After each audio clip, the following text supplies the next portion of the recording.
Momentum around fuel cell vehicles as one of the zero-emission technologies of the future continues to build, as shown by launches and proposed launches of commercially available fuel cell vehicles by major car manufacturers.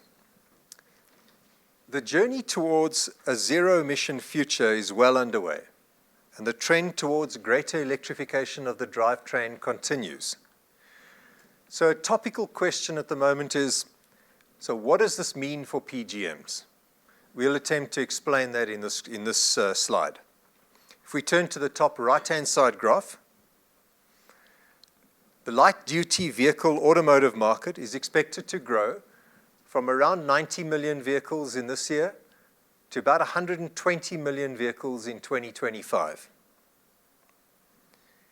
It's worth pointing out that these figures are not ours, but come from an industry forecaster, LMC Automotive, an expert in understanding all the various trends that are impacting the sector. If we look at the subsets of that graph, we see that diesel, despite a declining market share, will increase the overall amount of vehicles from 18 million vehicles to 23 million. Gasoline is expected to increase from about 70 to 85 million vehicles. And electric, which very importantly and mostly misunderstood, includes hybrids, is set to increase from 3 million vehicles to 11 million.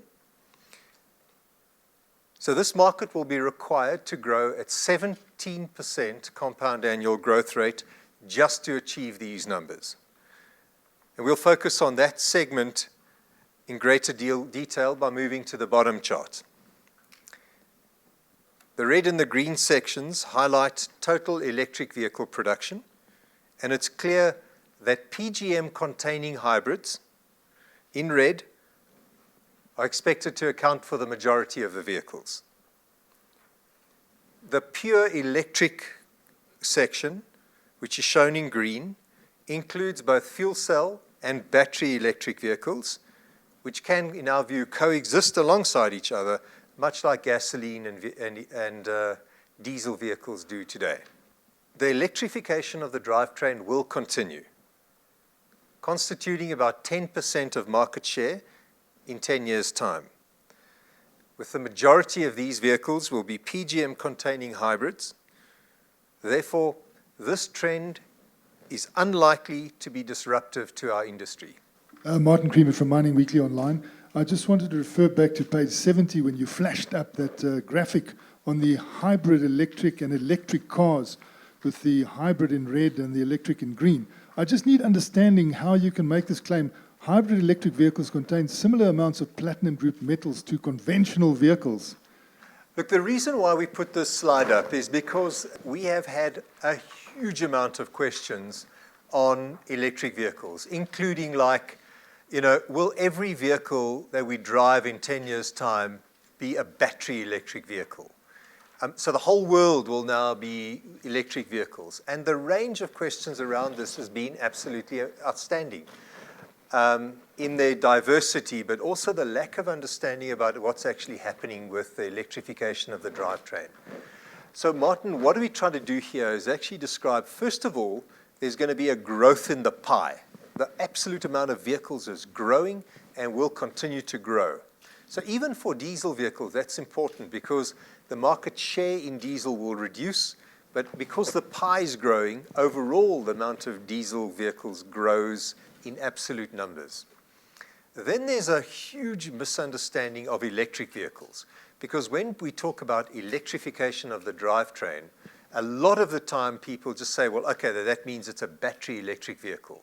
And when you hear some of the interesting announcements, it's very easy to get a sense that, well, okay, eventually all of the electrification of the drivetrains will be battery electric.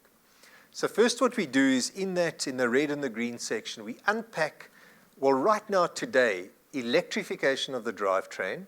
You'll see the majority of those vehicles, as we speak today, are actually hybrid vehicles and not either fuel cell or battery electric vehicle.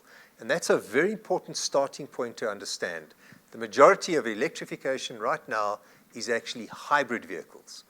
And the thing about a hybrid vehicle, because it still has an engine, it requires an exhaust, and because it requires an exhaust and it's got incomplete combustion, it means it puts stuff into the air that you don't want. And therefore, you want PGM-containing catalysts to be able to manage that. Secondly, because it runs at lower temperatures, means that the combustion is more incomplete, and therefore, you need to have a higher loading, actually, than you would have, because it's got now some benefit of electrification. And that's why generally you see, and with the conformity factors happening in the future, you're likely to see about the same loading on an autocatalyst for a hybrid vehicle than you have for a conventional vehicle. And because most of them will be gasoline vehicles, they'll be pretty much the same loadings as what you've got on a palladium catalyst now. So that's the reason. And then secondly, as this growth happens, I think what we were saying is we were acknowledging the massive rate at which this is going to happen. So it's going to run at, the whole electrification will run at over 17% CAGR just to make that happen. On that green section, that's actually going to run at 20% CAGR to make that happen. And we've seen some of the numbers already being missed. But so what we're doing is we're saying, we acknowledge that this huge growth is going to happen. But because it happens in a vast section of electrification of the drivetrain will be hybrids. And then in that green section also fuel cells are in amongst that. And we absolutely see that fuel cells and battery vehicles can coexist alongside each other.